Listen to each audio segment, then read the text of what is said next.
오늘은 잠언 27장 14절에서 27절까지 말씀 교도하실 때 제가 먼저 14절을 읽겠습니다. 이른 아침에 큰 소리로 자기 이웃을 축복하면 도리어 저주같이 여기게 되리라. 같은 자들은 비오는 날에 이어 떨어지는 물방울이라. 그를 제어하기가 바람을 제어하는 것 같고 오른손으로 기름을 움키는 것 같으니라. 들의 손을 날카롭게 하는 것 같이 사람의 그의 친구의 얼굴을 빛나게 하느냐. 무화과 나무를 지키는 자는 그 과실을 먹고 자기 주인에게 시중 드는 자는 영화를 얻느니라. 물에 비치는 얼굴이 서로 같은 것 같이 사람의 마음도 서로 비치니라. 스월과 아비도는 만족함이 없고 사람의 눈도 만족함이 없느니라. 도가니로 을을 풀무로 금을 진창로 사람을 단련하느니라. 미련한 자를 곡물과 함께 절구에 넣고 공의로 찌을지라도 그의 미련은 벗겨지지 아니하느니라.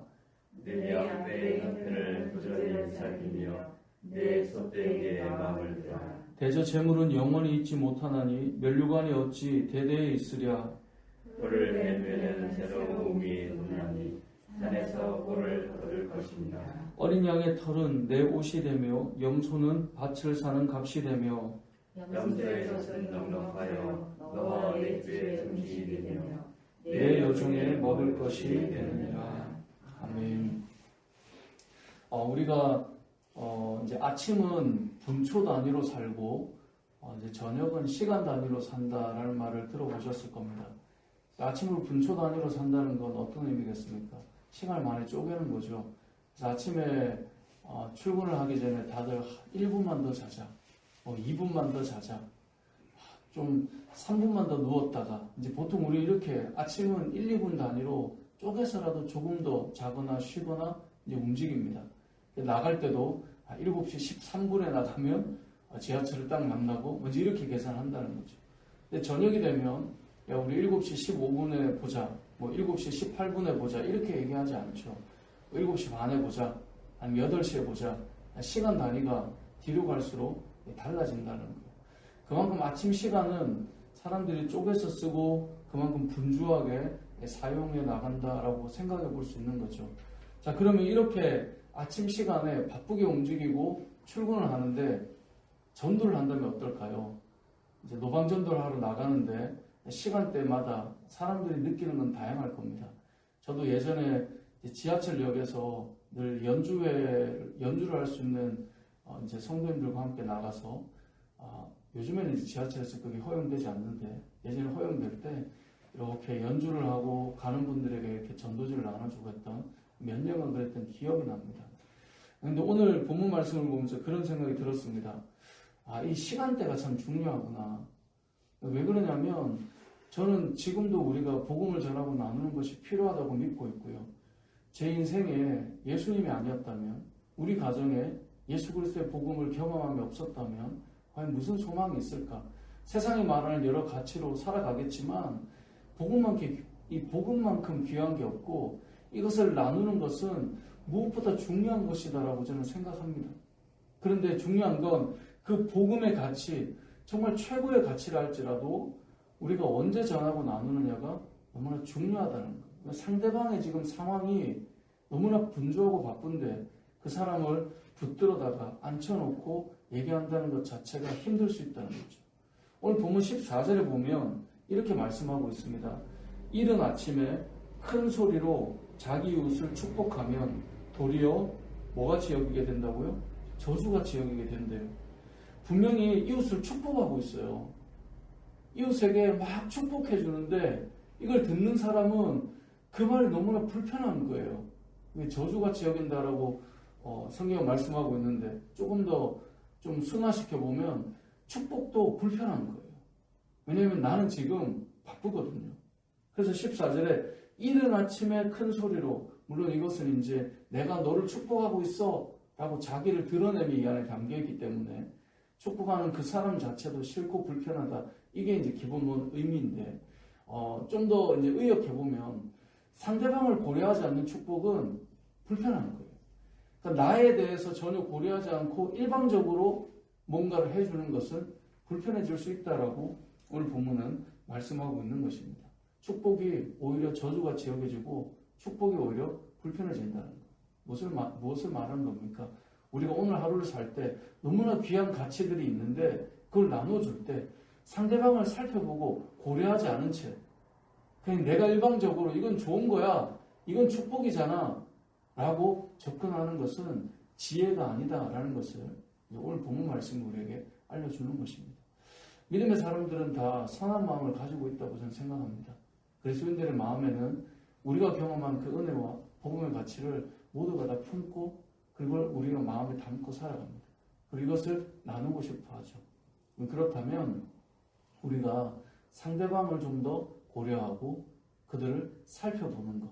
그래서 우리가 23절 말씀을 보면 내 양떼 형편을 부지런히 살피고 내 소떼에게 마음을 두라라고 되어 있는데 사실 축복하고 뭔가를 하려면 살펴볼 수 있어야 되겠죠. 우리가 그런 마음이 있잖아요. 야, 내가 이렇게 해주는데 어떻게 저렇게 반응하냐? 내가 해주나 봐라. 그런 마음들이 다 자기 중심에서부터 출발하는 것입니다. 내가 해줬는데 아니요, 그 상대방이 지금 어떤 상태인가를 보지 않은 채 내가 해주고 싶으니까 해주는 거고 내가 해주기 싫으니까 안 하는 거고 모든 것들이 자기 중심이 아니라 상대방을 고려하고 살펴보는 필요하다라는 것입니다. 두 번째로 우리가 오늘 말씀에서 기억할 것은 사람은 어떻게 성장하느냐인데요. 어제 우리가 본 것은 면책이었습니다. 이 면책은 얼굴 면자였죠. 그래서 마주보고 책망하는 거예요. 그러니까 사람은 그냥 잘한다로 되는 게 아니라 어떤 사람을 잘 수정하고 자신의 삶을 잘 살펴서 알려줄 때 성장하는 겁니다. 아이를 이제 제일 쉽게 말하면 어디 학원에 보냈는데 이 아이가 뭐에 좀 취약하고 뭐를 좀 더 잘하고를 잘 알아서 취약한 부분을 알려주고 고쳐줘야 성장하는 거잖아요. 근데 학원에 보내놨더니 선생님 무조건 칭찬만 해요. 점수는 아직 아닌데 엉망인데 이 정도면 잘하는 겁니다. 노력하고 있어. 훌륭해. 이렇게 해서 변화되지 않는다는 거죠. 면책이 필요한데 또 한 가지가 있습니다. 오늘 본문에도 나오는 21절인데요. 21절에 보면 이렇게 말씀합니다. 도가니로 은을, 풀무로 금을, 칭찬으로 사람을 뭐예요? 단련하느니라. 그러니까 사람이 단단해지고 성장하는 데는 결국 두 가지가 다 필요한 것입니다. 하나는 면책이고요. 하나는 칭찬이에요.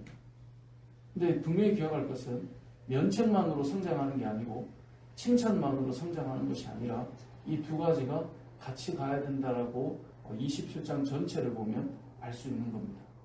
그래서 저와 여러분이 이 땅을 살아갈 때 어떤 사람을 대할 때 우리는 뭔가 나는 이런 사람이야 책망만 하는 것도 옳지 않은 것이고요. 이것이 무조건 칭찬만 한다고 단련되는 것이 아니라 이 두 가지가 같이 가는 게 중요해요. 근데 이렇게 할 때 더 중요한 건 그 사람의 마음이 무엇인지를 사람은 다 알게 돼요. 저 사람이 나를 뭔가 책망을 해도요. 어떤 마음인지 느껴지면 그것이 나에게 약이 돼요.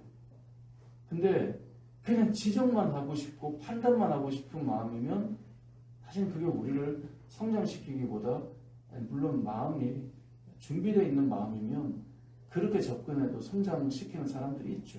훌륭한 사람들입니다. 그런데 대부분은 그렇지 않은 마음으로 접근할 때 불편해지죠. 오늘 본문에서 그 얘기를 해주는데요. 19절 말씀에 보면 이렇게 말씀합니다. 물에 비치면 얼굴이 서로 같은 것 같이 물에 사람 얼굴을 대면 자기 얼굴이 거기에 비춰지겠죠. 그것처럼 사람의 마음도 서로 뭐예요? 비치느니라 라고 되어 있어요. 이게 무슨 말일까요? 우리가 거울을 보면 내 얼굴을 거울 안에서도 또 볼 수 있는 것처럼 사람도요. 사람의 마음이 서로 비친대요. 상대방의 마음이 느껴진다는 거예요. 안다는 거예요. 여러분 사람은 사람을 잘 알 수 있어요. 지내보면 말은 A처럼 말하지만 B가 느껴진다면 그 안에 B가 있다라는 거죠. 사람은 정말 서로를 잘 아는 것 같습니다. 우리가 그냥 막 살아가는 것 같지만 지내보면 어린아이도요. 본인을 좋아하는 어른을 안다 그러잖아요. 막 이렇게 말은 반가워라고 말하지만 아이도 저분이 나를 반가워하는구나 아니구나 애들도 다 안다는 거예요. 사람의 마음은 비치는 거예요. 서로에게. 그래서 칭찬과 책망이 사람을 단련하지만 그 안에 어떤 마음인가는 사실은 비춰지고 있다라고 하는 것을 오늘 본문은 말씀하고 있는 것입니다. 말씀을 정리해 보겠습니다. 오늘 말씀을 통해 우리는 자언 말씀을 통해 두 가지를 기억했으면 좋겠습니다. 첫 번째는 우리가 하는 축복도 저주같이 여겨질 수 있습니다. 조금 순화할까요? 축복도 불편할 수 있다는 겁니다. 저분이 나를 축복하지만 내가 그 사람을 축복하지만 그게 그냥 불편한 거예요. 그럴 수 있다는 겁니다. 왜요? 그 사람의 상황을 알지 못한 채 내 중심으로 모든 걸 풀어가면 그렇게 될 수 있다는 거고요. 두 번째로 기억할 것은 사람은 면책과 칭찬으로 성장한다는 것인데 그 마음이 무엇인가가 비춰져 보인다는 거예요. 그래서 면책도 이분이 정말 나를 사랑하는구나 느껴지면 되게 귀한 것이죠. 그리고 사랑도 느껴지는 사랑이 있고 그냥 행위적으로만 나타나는 사람도 있다는 거죠. 우리의 마음이 비친다는 사실을 기억하시고 오늘 하루도 우리가 만나는 사람들에게 예수 그리스도의 복음을 담고 또 그리스도의 향기를 드러내는 믿음의 사람으로서 오늘 이 본문이 여러분의 삶에 잘 적용되어 나타나시길 주님의 이름으로 축복합니다. 아멘.